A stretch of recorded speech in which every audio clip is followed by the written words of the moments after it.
여러분 평안하십니까? 새롭게 하소서 서정호 목사입니다. 안녕하세요. 아나운서 장주희입니다. 네, 장주희 아나운서께서는 요즘 기도 제목 중에서 가장 심각한 기도 제목이 뭐예요? 예전에는 저를 위한 기도가 되게 많았던 것 같은데요. 아이들 키우다 보니까 아이들 기도 제목이 점점 늘어갑니다. 이렇게 세상이 험하고 아이들이 자라면서 또 갖게 되는 문제들 어떻게 하면 해결할 수 있을까 고민을 참 많이 하게 돼요. 자식 둔 부모의 마음은 한결같은 것이라고 생각이 듭니다. 요즘 더더군다나 세상이 하도 복잡하고 험악하니까 도대체 우리 아이 뭐가 문제인가? 왜 내 마음에 꼭 들게 그렇게 성숙해가지는 못할까? 고민들이 많이 있을 거라고 생각이 듭니다. 어디서부터 어떻게 고쳐야 되는지 당황스럽기도 하고요. 오늘 모신 분을 통해서 좀 많은 얘기들을 들어봤으면 좋겠는데요.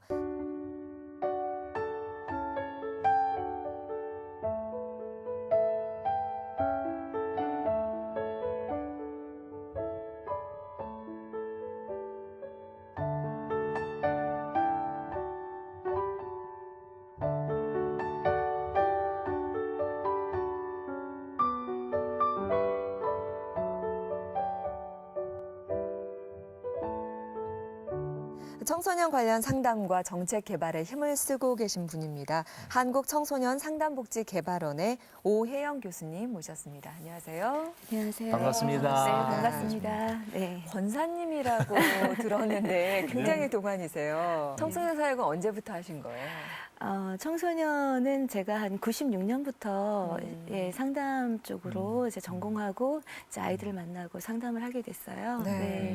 지금 하고 계시는 사역이 한국청소년 상담복지개발원이라고 하는 곳이에요. 구체적으로 어떤 곳이에요? 이제 여성가족부 산하의 공공기관이고요.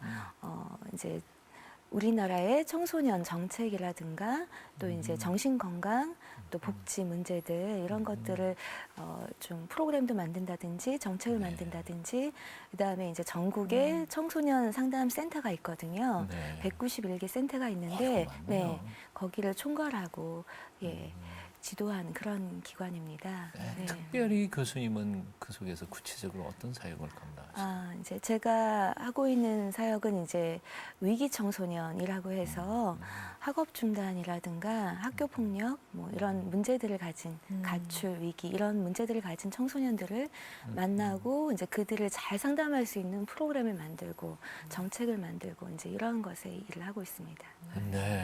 요즘의 사회의 가장 심각한 문제의 최전선에서 전방부대에서 고생을 하고 계시네요.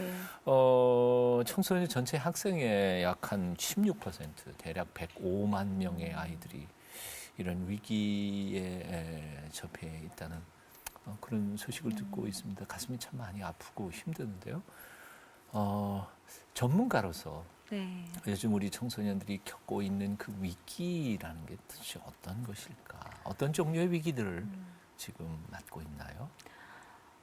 이제 예전에는 저도 그렇고 저 이전 세대도 그렇고 부모님들 많이 힘드셨고 그렇기 때문에 아이들이 집에서 이렇게 부모님들이 해주시는 것보다 아이들의 역할이 더 컸던 것 같아요. 그러니까 중요한 역할들을 했었고 또 학교에 가면 이제 공부라든가 공부 외에도 거기에 이제 즐거운 여러 가지 활동과 관계들이 있었는데 요새는 아이들이 이제 부모님들이 경제적으로 풍요로워지고 다 그런 것은 아니지만 또 아이들이 집에서 공부만 하는 그런 역할이지 그 밖에 이제 집에 중요한 역할들을 맡지를 못하고 있거든요.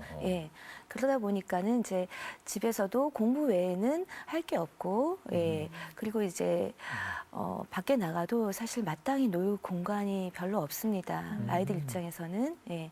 그리고 또 인터넷이 너무너무 발달하다 보니까 부모님들조차도 통제하지 못하는 각종 이제 유해한 그런 이제 영상이라든가 뭐 게임이라든가 다양한 것들이 이제 아이들한테 이제 범람을 하잖아요. 근데 부모님들은 이제 사실은 잘 모르시는 아이들만의 세계가 이제 존재하게 되고요. 그러다 보니까 아이들이 이제 그런 것에 통제를 잘 못하고 아직은 미성숙하니까 판단도 좀 부족하고 충동적이고 그러다 보니까 문제를 좀 부모님들 생각하시는 거 이상의 문제들을 일으키게 되고요. 예. 또 이제 너무 공부하다 보니까 좀 인성적인 측면에서 아이들이 많이 결핍이 된 것 같아요. 예. 또 이제 맞벌이 부부가 증가하다 보니까 또 아이들 입장에서는 충분한 어떤 애정이라든가 이런 것도 부족하다고 느끼고 이제 이런 것들이 이제 총체적으로 아이들한테는 좀 힘들게 다가오고 또 이제 뭔가 벗어나고 싶고 일탈하고 싶고 그래서 이제 정신건강상의 문제가 많이 나타나고 있습니다. 네. 공부나 해라라는 공부만 잘하면 되지라는 네. 게 아이들을 굉장히 몰아가고 있는 환경이군요. 그렇죠. 사실 네. 어떻게 말씀 듣다가 보니까 양극적인 면이 있는 것 같아요. 좀 먹고 사는데 문제가 없는 네, 집은 맞아요. 네. 아이들이 오히려 예전에 어른들이 할 수 있었던 것들을 이렇게 할 일들이 네. 주어진다면 네, 아이들은 네. 또 그쪽으로도 신경을 쓸 수 있을 텐데 네. 공부 하나에 집중하다 보니까 오히려 네. 아이들이 조금 성격상, 성품상 그렇죠. 어려움도 예, 겪고 예. 또 한쪽으로는 네. 먹고 사는 게 어려운 네, 가정은 맞아요. 오히려 생계 위협 때문에 음. 반대의 고통을 당하고 네, 있는. 네. 지금 목사님 말씀하신 것처럼 그 또 이제 반대 경제적으로 굉장히 또 어려운 양극화, 그러니까 빈익빈 부익부의 어떤 현상들, 그래서 좀 많이 힘들어진 가정들이 있어요. 그런 경우에는 정말 이제 기본적인 부분에서 이를테면 생존 자체가 어려운 그런 경우들이 있고 그러다 보니까 이제 공부는 고사하고 이제 기본적인 의식주 문제부터 해결을 해야 되는데 이게 이제 가정의 힘으로 안 되면 이제 사회가 사실은 도와줘야 되는데 그런 부분이 아직은 제대로 돼 있지 않으니까 아이들이 좀 방치되는 아이들이 꽤 있습니다. 네. 어떤 정도인지. 특별히 생계 위협을 겪을 만큼 어려운 아이들의 현실을 네. 사실 보통 사람들 잘 모르잖아요. 네. 어느 정도 심각한 수준인가요? 그러니까 이제 저희가 아이들을 만나는 현장이 다양한데 이제 사이버 상담실이 있어요. 네, 네, 네. 사이버 상담실은 아이들이 자유롭게 자기 이제 있는 상황들을 잘 이렇게 좀 가감 없이 올리기 때문에 거기서 많이 보게 되는데 이제 부모님들이 어렸을 때 이제 경제적인 문제 때문에 같이 살지 못하고 뭐 이제 헤어지게 되고 헤어지게 되고 할아버지나 할머니 손에서 크게 되는데 할아버지 할머니들이 경제적인 능력이 거의 없으시잖아요. 예. 그리고 이제 할아버지 할머니들도 굉장히 힘드시니까 아이한테 하소연하거나 좀 아이들 입장에서는 이제 듣기 싫은 소리, 예, 또 어떤 때는 욕설도 하시고 막 이제 이런 것들이 아이들은 굉장히 힘들다고 얘기를 하기도 하고요.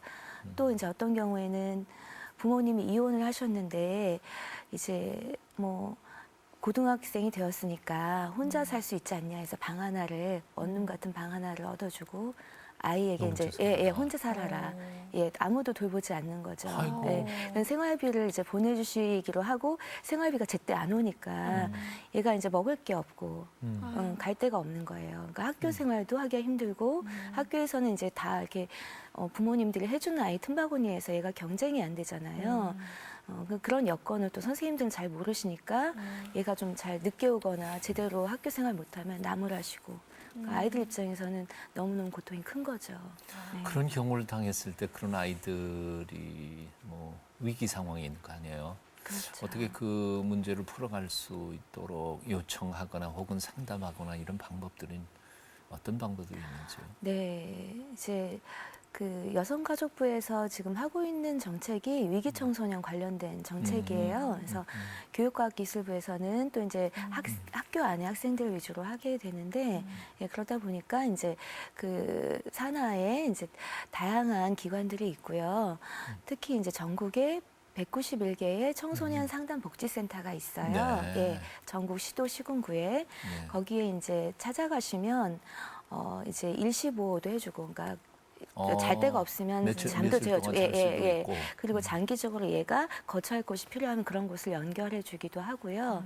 그다음에 이제 배고프면 예, 먹을 것도 그렇죠. 주고. 필요한 치료들, 뭐 치아 같은 게 손상이 굉장히 많이 방치되다 보니까 이제 그런 치료도 받게 해주고 다양한 의료 지원도 해주고 그밖에 이제 정신적인 게 굉장히 크잖아요. 충격이 상담 하면서 그 아이들을 이제 회복시키는 그런 일들을 하고 있어요. 근데 그런 아이들이 사실은 낯선 곳, 그렇죠. 거기 참 찾아가기가 조금 힘들잖아요. 네. 그러니까 뭐 전화나 뭐 이런 네. 거 하는 방법이 있나요? 네, 이제 전화는 이제 1388이라고 해서 청소년 1388. 전화가 있어요. 예.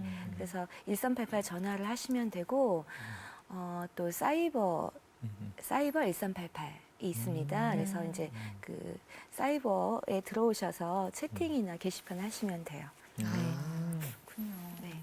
이제 학기 초다 보니까요. 그렇게 이제 극한 상황은 아니더라도 적응하는데 어려움을 겪는 아이들도 많이 있을 것 같기도 하고요. 요즘에 왕따 문제가 또 워낙 심각하다 보니까 혹시나 하는 그런 부모님들 걱정도 많으실 것 같아요. 학기 초에 아이들이 겪는 어려움들 뭐 어떤 얘기들이 좀 주로 올라오나요? 네, 학기 초가 이제 가장 지금 말씀하신 것처럼 이제 아이들이 어떤 친구가 어떤 아이들이 우리 반에 있을까 이런 고민 많이 하게 되고 이 반에서 내가 잘 살아남을까 이제는 이제 뭐 잘 즐겁게 생활할까보다는 정말 생존 살아남기 이제 이런 것 같아요. 예, 그래서 그 좋은 친구들을 만나면 굉장히 행복하지만 또 이제 아이들 중에 굉장히 이제 약한 아이들, 괴롭히는 아이들이 있어요. 그러다 보니까 그런 친구들 만날까봐 굉장히 두려워하고 이제 위축되고 그렇게 됩니다. 근데 이제 그리고 그러다 보면은 자기도 많이 위축이 돼서 걱정과 염려를 많이 하다 보면 친구 관계가 이렇게 좀 원활하지 않은 경우들이 많이 있어요. 그래서 학기 초에는 뭐 물론 이제 그런 염려도 있을 수 있지만 좀 마음을 열고 이제 친구를 만드는 그런 이제 먼저 다가가는 그런 것들도 많이 필요하고요. 또 이제 너무 거칠거나 문제가 되는 행동들을 했을 때는 이제 도움을 요청을 해야 돼요. 근데 그걸 너무 이제 방치하다 보면 혼자서 꽁꽁 하지 예, 말고. 예, 그렇죠. 예, 부모님이나 또 친구들이나 선생님한테 이제 얘기를 해서 도움을 얻을 수 있도록 그렇게 하는 게 필요합니다. 요즘에 청소년들이 굉장히 폭력적이고 또 청소년 범죄들이 많이 나타나는데 전문가로서 그 근본 원인이 어디에 있다고 생각하세요? 참 이제 저희 성인들이 많이 반성을 해야 되는 것 같아요. 이제 믿는 사람들이 참 많이 반성해야 될 거라고 생각하는데, 그러니까는 어떻게 보면 서로 배려하고 존중하고 또 그 생명을 정말 존귀하잖아요. 근데 이제 그것에 대해서 가치를 잘 우리 부모님들이 또 성인들이 잘 아이들한테 교육을 못 시켜주었고, 그러니까 이제 이 아이들은 그냥 부모님한테 받은 대로 사실은 하는 거거든요. 그래서 부모님이 자기를 거칠게 다뤘으면 자기도 누군가한테 거칠게 해보고 싶은 거고, 또 집안에서 인정과 대우를 못 받았으면 자기도 나가서 무시를 한번 해보고 싶은 거고, 그렇기 때문에 이제 배운 대로 행동. 그렇죠. 예. 그래서 가장 큰 원인은 어떻게 보면은 저희 이제 먼저 큰 어른들, 책임이다. 예, 어른들의 책임이 큰 것 같고요.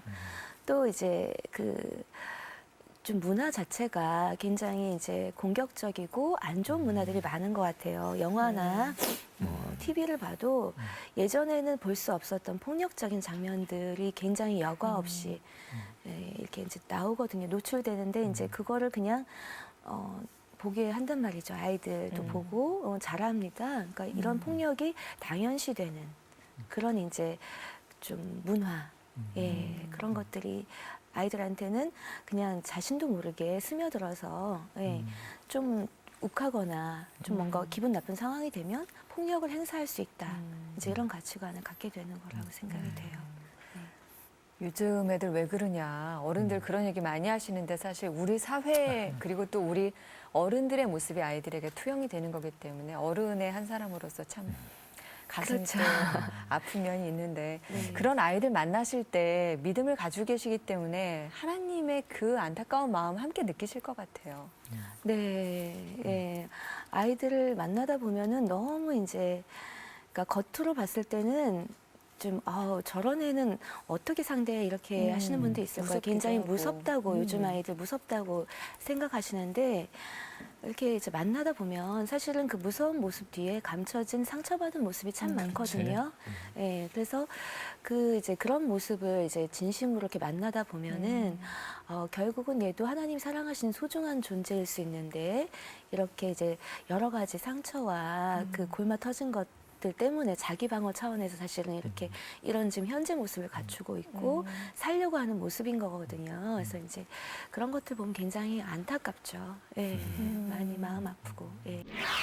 너무 충격이 됐었어요. 그래서 알아보니까 저 외에도 다른 학생들한테도 그런 적이 있으시더라고요. 그렇구나. 이런 일이 생겼을 때는 분명히 뜻이 있을 거다. 하나님의 뜻이 있을 거다. 그리고 하나님의 뜻이 무엇인지 좀 생각해보고 지금은 좀 괴롭고 힘들지만 분명히 하나님 이 안에서 뭔가 이제 필요에 의해서 이런 일들을 경험하게 하셨을 거다.